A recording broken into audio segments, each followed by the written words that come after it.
Radio Publique Africaine.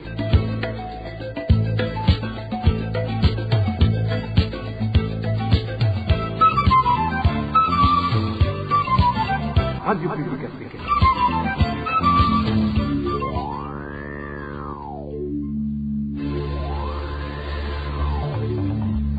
C'est le moment de suivre le journal parlé en français. À la présentation, Josiane Mouzaned. Au sommaire de cette édition, les parents dont les enfants fréquentent le lycée Nyabitare situé en commune Gisuru de la province de Ruyigi ne décolèrent pas et pour cause, le directeur du dit établissement a ordonné à tout élève d'acheter un tricot du parti CNDD-FDD, ce que les parents trouvent ahurissant en plus de violer le règlement scolaire. Les enseignants redéployés loin de leur famille vont pouvoir enfin souffler et pour cause, le ministre de l'Éducation a ordonné aux directeurs provinciaux de l'enseignement de privilégier ces enseignants lésés lors des prochains recrutements. Les habitants du quartier 2 en zone Nyakabiga alertent pour leur situation sanitaire. En effet, ils craignent d'attraper des maladies de main sale suite au débordement des fosses septiques, ce qui fait que les excréments se déversent à même les rues. Voilà pour les grandes articulations. Bien le bonsoir chez vous, mesdames et messieurs. Tout de suite, le développement de ces titres. Rebonsoir. Débutons ce journal par cet étage sécuritaire où un certain Shanani Hanina Hazwe a été retrouvé mort à la station Interpétrole IP Mutanga, située au quartier Kigove, à côté de l'hôpital militaire de Kamenge. Nous sommes en commune Nahangwa de la mairie de Bujumbura. Le corps a été découvert dans une voiture se trouvant sur la file d'attente, attendant d'être servi en carburant. La cause de la mort reste inconnue. Et certains parents d'élèves du lycée de Nyabitare en commune Gisuru de la province de Ruyigi sont consternés par le comportement du parti CNDD-FDD qui force les élèves à acheter l'uniforme du dit parti. Ces parents trouvent que cela viole le règlement scolaire. Balthazar Miburo nous parle des grognes des parents d'élèves du dit lycée. Ces parents des élèves du lycée de Nyabitare faut savoir qu'ils assistent ces derniers jours à quelque chose inhabituel. Un des parents indique qu'ils ont vu le responsable communal du parti CNDD-FDD, accompagné par le directeur de cette école, débarquer dans les assiettes de cet établissement avec des t-shirts du parti pour qu'ils soient achetés par les élèves. C'est ainsi alors que ces élèves ont été obligés de payer une somme de 5 000 francs chacun et sans exception aucune. Nous avons été beaucoup inquiétés de voir vendre aux élèves des uniformes du parti dans les dortoirs. Un t-shirt s'achète à 5 000 francs. Cela donc inquiète les parents qui expliquent qu'ils ont envoyé les enfants pour étudier et non pour suivre la politique. Ils demandent alors aux responsables de l'éducation d'arrêter cette conduite. Nous demandons aux responsables habilités de faire en sorte que les élèves ne soient impliqués dans la politique. Nous les avons envoyés pour étudier et non pas pour faire de la politique et d'aller dans les meetings en tenue du parti. À ce propos, la rédaction de la RPA a contacté Justin Moutabazi, directeur de cet établissement scolaire, mais il n'a pas voulu s'exprimer. Balthazar Mibour, toujours en page politique, certains agents électoraux de la commune Moutaro en province d'Itega non affiliés au parti au pouvoir, le CNDD-FDD, se plaignent d'avoir été privés de leur droit de vote lors des prochaines élections.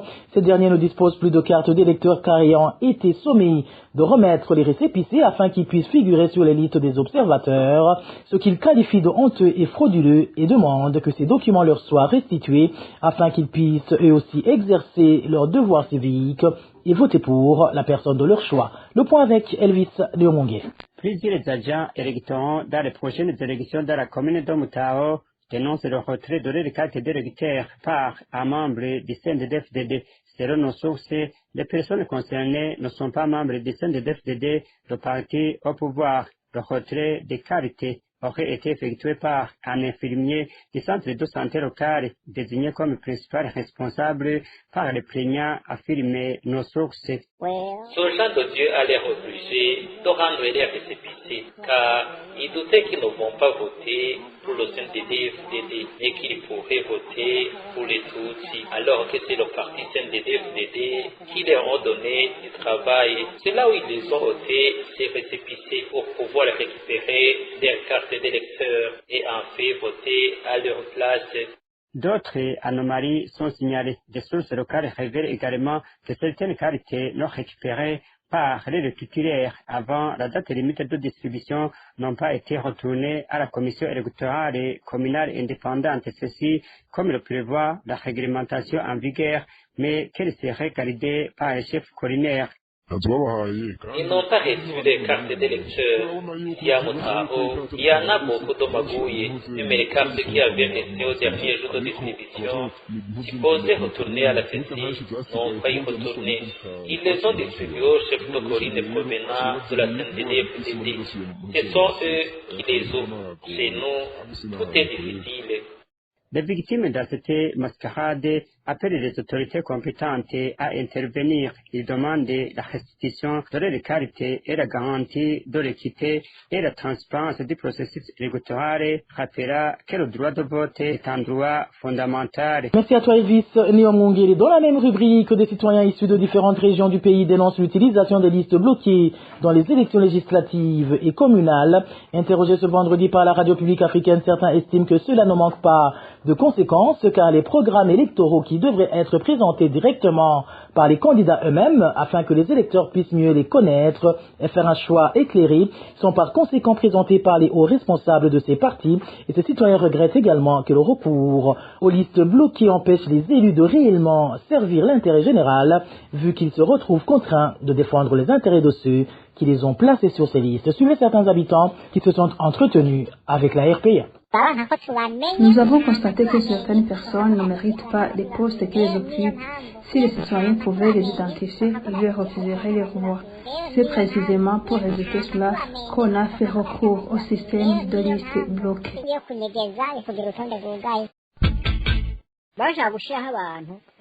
Ce système permet de placer des individus facilement manipulables qui exécutent sans réfléchir les ordres reçus. Leur logique est la suivante. Puisque je n'ai pas été choisi pour mes compétences, je me contente d'obéir.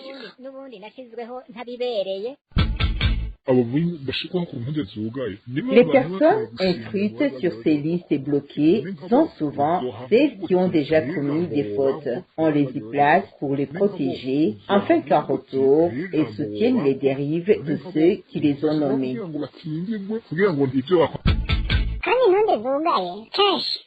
Généralement, les partis qui imposent ces listes n'ont pas de programme clair. Ils se demandent, et si nous mettions en avant des personnalités fortes et intègres, ne risqueraient-elles pas de se retourner contre nous? C'est ainsi qu'on préfère des personnes dociles à des représentants du peuple. Ils deviennent alors des porte-voix du régime, non ceux des citoyens.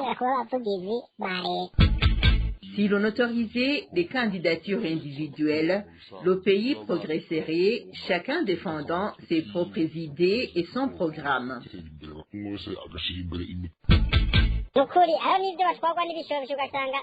Parfois, les choix sont dictés par l'émotion. On désigne une personne uniquement parce qu'elle est fortunée, même si elle est incapable d'assumer ses responsabilités. Lorsqu'une loi est proposée, elle ne peut même pas suggérer un amendement. Elle se contente de lever la main en guise d'approbation.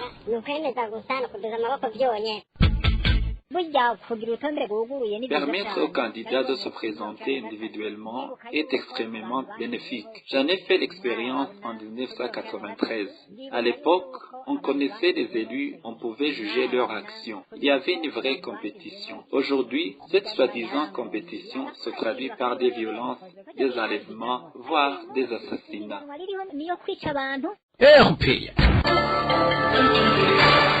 Parlons à présent éducation où une lueur d'espoir chez les enseignants redéployés loin de leur famille se profile. Dans une lettre adressée ce mercredi au directeur provincial de l'enseignement relative au remplacement des enseignants qui ont abandonné le service, le ministre de l'Éducation leur a ordonné de privilégier les demandes des enseignants qui aimeraient retourner dans les communes aux provinces d'origine. Le contenu de cette lettre avec Janvier Nininahatsku. Dans une lettre de ce jeudi 22 mai 2025 que le ministre en charge de l'Éducation nationale a adressée aux directeurs provinciaux de l'enseignement, il a bien spécifié que dans le cadre de traiter les dossiers de demande de retour des redéployés d'une commune vers une autre, il est demandé à ces directeurs provinciaux de l'enseignement de tenir compte de ces demandes avant toute autre démarche de demande d'autorisation ministérielle pour combler les places vacantes d'enseignants qui ont abandonné le service. Au ministre ministre François Habyarimana a précisé qu'au lieu de proposer des remplaçants de la même commune, il vaudrait mieux proposer d'abord les enseignants qui figurent sur la liste de ceux qui désirent retourner dans leur commune d'origine. À cet effet, pour remplacer les départs, l'injonction est de faire retourner dans leur commune ou province d'origine primordialement 50% des redéployés pour par la suite recruter à nouveau le reste de l'effectif.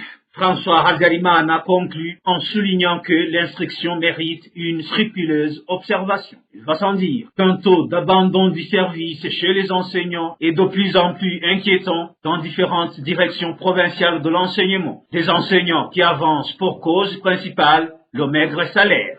Janvier Nenina Hasgue, du côté des enseignants, ils saluent cette mesure du ministre de l'Éducation. Toutefois, ils estiment qu'elle sera difficilement applicable suite au clientélisme et la corruption qui gangrènent ce secteur de l'éducation. Suivez certains enseignants contactés par la RPA. Tenant compte de cette décision du ministre de l'Éducation, la dite décision en soi était la meilleure. Malheureusement, elle ne peut pas être appliquée pour le simple fait que ce sont ces Imbonerakure mêmes qui obtiennent l'emploi ces derniers jours dans tous les services du pays comme vous le voyez. Bien plus, ils ne peuvent pas être engagés dans les coins éloignés des villes. Donc, nous voyons que c'est un mensonge. Surtout que nous sommes dans la période des élections, vous le savez. Le ministre donc ne peut pas décider une telle chose sans que le parti au pouvoir ne l'a pas confirmé. La décision en soi est très bonne. Ce qui inquiète, c'est quoi? Seuls les membres du parti au pouvoir bénéficieront de cette décision. Ou bien les autres bénéficiaires sont les gens qui ont de la monnaie pour corrompre. Aujourd'hui, qui ont de l'argent pour corrompre les autorités en profiteront. Mais les autres, ils n'auront rien à propos. Parce qu'ils attendront qu'on a fait ça. Mais ils ne profiteront jamais de ça. Lorsque cette mesure a été annoncée, nous enseignants, nous l'avons bien accueillie, mais nous avons des doutes qu'elle ne sera pas réalisée parce que la corruption bat son fleuve et elle est toujours mise en avant. Les directeurs provinciaux et communaux de l'enseignement vont en profiter. Pour te ramener, je sais très bien qu'il te demandera un pot de vin. Au cas contraire, ça sera bon, mais je ne resterai pas. Parlons à présent société où les cabaretiers du chef-lieu de la province Ngozi accusent les propriétaires de dépôts de privilégier une poignée de détaillants qui plus est ne prestant pas dans leur zone de couverture. Ces cabaretiers demandent que les boissons Braroudi soient distribuées de façon équitable et sans favoritisme. Emmanuel Daïchemier revient sur la spéculation observée dans la distribution des boissons Braroudi dans cette province du nord du pays. Certains cabaretiers du chef-lieu de la province d'Ngozi se lamentent contre certains dépôts de la Braroudi qui préfèrent distribuer les produits à des vendeurs situés dans les communes éloignées au lieu d'approvisionner les cabarets de la ville d'Ngozi. Au lieu de distribuer aux cabaretiers de la ville, ils refusent de nous fournir des produits de la Braroudi, préférant les écouler dans les communes éloignées d'Ngozi, où il n'y a pas de dépôt. Chaque bouteille est vendue à un prix jugé exorbitant. Par exemple, une bouteille de Primus se vend à 4 000 francs au dépôt, et ces derniers la revendent comme ils veulent dans les communes éloignées du chef-lieu de la province d'Ngozi. Ces cabaretiers indiquent que, même s'il y a des pénuries de produits de la Braroudi, la distribution devrait se faire équitablement. Dans la ville d'Ngozi, certains cabarets ne fonctionnent plus à cause de la carence de ces produits. Au lieu de distribuer aux cabaretiers de la ville, ils refusent de nous fournir des produits de la Braroudi, préférant les écouler dans les communes éloignées d'Ngozi, où il n'y a pas de dépôt. Chaque bouteille est vendue à un prix jugé exorbitant. Par exemple, une bouteille de Primus se vend à 4 000 francs au dépôt, et ces derniers la revendent comme ils veulent dans les communes éloignées du chef-lieu de la province d'Ngozi. À propos de ces plaintes des habitants du chef-lieu de la province d'Ngozi, nous n'avons pas pu joindre Joseph Martin Bouchoumi, administrateur de la commune d'Ngozi, pour obtenir des éclaircissements. Emmanuel Ndaïchimi, je vous le disais en titre, les habitants du quartier 2 de la zone Yakabiga en mairie de Bujumbura indiquent qu'ils sont inquiétés par les eaux usées en provenance des latrines, des eaux qui se déversent dans les rues. Selon ces habitants, ces eaux ne cessent d'augmenter au fur et à mesure que les jours passent, ce qui risque de leur causer différentes maladies. Walter Cuizera nous en dit plus. Des immondices s'accumulent dans la zone Nyakabiga, précisément dans le quartier sur la 4e avenue. Selon la population locale, une fois arrivé à cet endroit, on trouve de l'eau sale accompagnée d'une odeur nauséabonde, ce qui pousse les habitants à demander aux autorités d'intervenir face à cette insalubrité. Nous, la population de la zone Nyakabiga, surtout celle de la 4e avenue Nyakabiga, sommes très inquiets suite aux eaux usées en provenance des toilettes et des ménages environnants. Ces eaux sont mélangées avec les excréments. Ainsi, nous demandons à l'administration de contacter le Bouha pour qu'il vienne déboucher ces latrines comme il le fait dans les autres quartiers. Si rien n'est fait dans l'immédiat, la population indique qu'elle risque de contracter des maladies liées au manque d'hygiène à cause de cette insalubrité. Cette insalubrité risque de nous causer des maladies de manque d'hygiène comme le choléra, la dysenterie et beaucoup d'autres maladies contagieuses. Les informations en provenance de la zone Nyakabiga indiquent que ce problème d'insalubrité est connu même au niveau de l'administration locale, mais rien n'a encore été fait. La rédaction de la RPA n'a pas encore pu joindre l'administration de la zone Nyakabiga pour obtenir sa réaction à ce sujet. Merci à toi Walter Kwizera, et c'est sur ce reportage que nous mettons fin au journal en français de ce vendredi 23 mai 2025. Merci pour votre aimable écoute. Merci également aux équipes rédactionnelles et techniques pour leur franche et parfaite collaboration. À la présentation de ce journal, vous étiez avec Josiane Muzaneza. Bon début de week-end à toutes et à tous. Au revoir.